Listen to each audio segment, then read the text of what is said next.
Años le tomó al sector empresarial lograr la eliminación del cobro anticipado del impuesto a la renta, cálculo que se hacía en función de antiguas rentas, como si el hecho de haber obtenido una ganancia en el pasado significara remotamente siquiera que aquello pudiera repetirse más adelante. Pero contra cualquier pronóstico, la crisis económica que galopa sobre la pandemia por todo el mundo termina al gobierno haciéndolo o empujándolo a hacer lo que mejor sabe, recular. Y aunque no lo hace del todo, decreta que aquellas empresas que obtuvieron utilidades durante los primeros 6 meses del año se tienen que caer con un anticipo. Son casi 300 millones de dólares y eso no alcanza ni para pagar un mes de sueldo en el sector público, pero ante la escasez de dinero para el gobierno, todo le suma. Patricio Alarcón, presidente de la Cámara de Comercio de Quito, buenos días, bienvenido a Contacto Directo.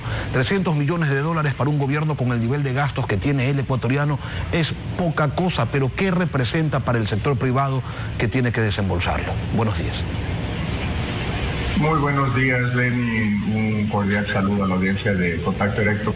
Mire, no es el momento. El país está pasando por la peor crisis económica de su historia. El gobierno, con su afán recaudatorio para cubrir o tratar de cubrir un hueco de alrededor de 15.000 millones de dólares, pretende cobrar por vía un anticipo. Y esto, como usted lo ha dicho, esto es la resurrección de este año del anticipo al impuesto a la renta. Y pretende quitarle liquidez al más grande. Quitarle liquidez al más grande es un mal negocio para el más pequeño. ¿Por qué? Porque pueden venir atrasos a los proveedores, porque se frena la inversión, en general porque lo que una empresa necesita para crecer, para mantener su operación, es el flujo de efectivo. El gobierno en este momento está pretendiendo conseguir algo de liquidez, afectando a quien no debe afectar. Este dinero, más allá de lo que le puede servir al gobierno, no sabemos a dónde va a ir destinado. Por un lado, el ministro de Comercio Exterior dice que se va a la reactivación económica, cosa que no entendemos porque el Banco del Pacífico anunció hace un tiempo que iba a prestar 1.100 millones de dólares. De los 1.100 millones de dólares, apenas ha prestado alrededor de 100 millones de dólares durante los 60 días de la pandemia, o los peores 60 días de la pandemia. Entonces, ¿cuál es el afán o la desesperación de cobrar más impuestos? O sea que cuando Iván Montaner dice empresarios ayudando a empresarios porque con esa plata vamos a reactivar al sector productivo, ¿eso a ustedes no los convence? No, pues mire, debemos ser responsables, los empresarios deben ayudar a los empresarios, pero el gobierno no maneja los recursos de la mejor manera para ayudar a los empresarios. Y mire, hemos sido testigos de lo que está sucediendo. Se anuncia por medio del Ministerio de Finanzas que se van a inyectar 1.100 millones de dólares por medio de desembolsos del Banco del Pacífico. ¿Qué pasó con esos 1.100 millones de dólares? O no los tienen, o no los pueden desembolsar porque piden demasiados requisitos. Pero antes de recurrir para reactivar la economía al sector privado, que está golpeado, lo que deberían hacer es desembolsar los 1.100 millones de dólares. Además que no están tomando en cuenta que sí, hay empresas que les fue bien durante la pandemia, las cadenas de autoservicios, proveedores farmacéuticos, cadenas de farmacias, pero lo que no están tomando en cuenta que el segundo semestre va a ser sumamente complicado, ¿no? ¿Y por qué? Porque las ventas se están ajustando, porque el consumo se está ajustando, porque no hay liquidez en el sistema. Entonces, ¿Tienen ustedes, Patricio, quizás alguna proyección de cuál podría ser el impacto en los empleos de este cobro adelantado del impuesto a la renta? Miren, no solo con el cobro del anticipo del impuesto a la renta, pero ¿qué es lo que está sucediendo? No lo hemos dicho nosotros. La OIT es una proyección muy preocupante que supera los 500.000 pérdidas de fuentes de empleo formal. Un tema terrible, supera los 500.000. Las ventas, hemos hecho un cálculo que pueden caer en 20.000 millones de dólares hasta acabar el año.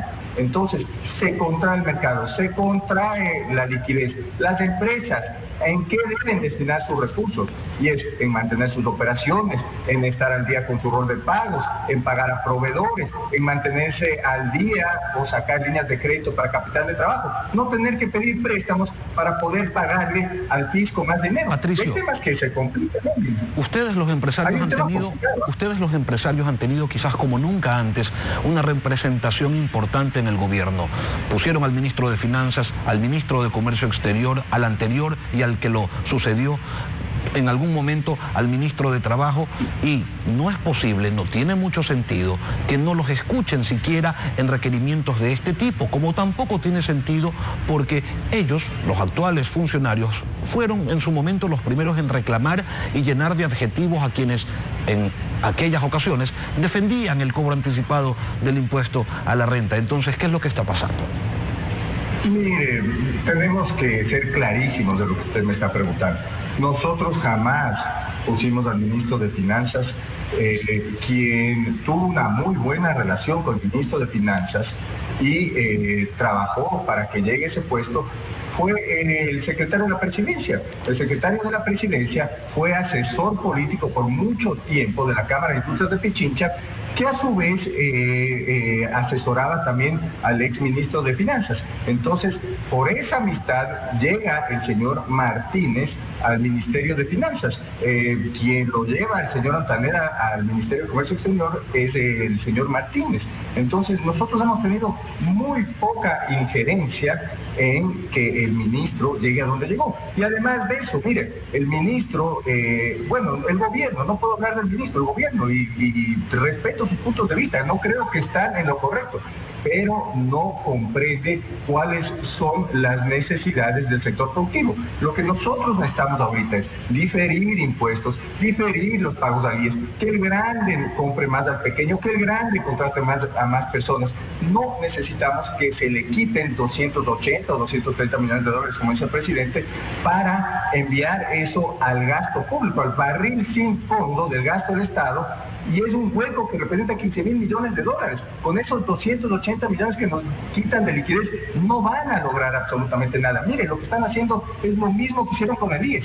Están secándole al aparato productivo, Lenin. Eso no es lo correcto en esta época. Patricio, en esta época lo que hay que hacer ¿Qué sugieren? El aparato productivo. Eso es lo que quería preguntarle. ¿Qué sugieren ustedes? Dígame 3 aspectos esenciales que debería el gobierno seguir para tratar de conseguir de alguna manera dinero, porque los inconvenientes que genera la liquidez están a la vista y son bastante serios.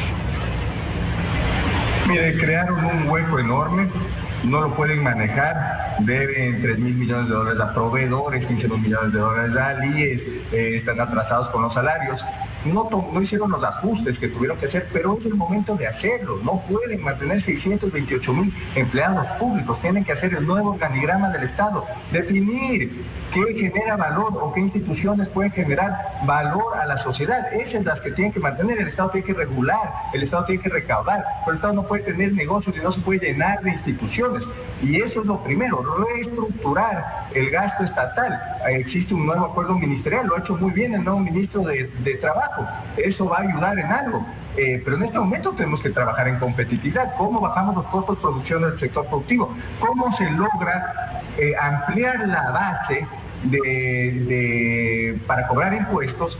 Pero no es por medio de subir impuestos, sino que hay que hacer una simplificación, que el más pequeño llegue a pagar más, que en cuanto a las personas naturales, personas jurídicas, hay que trabajar en que llegue la inversión, entregar los sectores estratégicos a la administración privada. Hay que, de una manera urgente, hacer una reforma al IES para que los fondos de pensiones se puedan invertir en el mercado. Y mire, hay un tema complicado. El FRI arbitrariamente acaba en la ley, en el reglamento de la Ley de Simplicidad Tributaria, adelantar las declaraciones para los contribuyentes especiales, quitándole más liquidez al sector privado.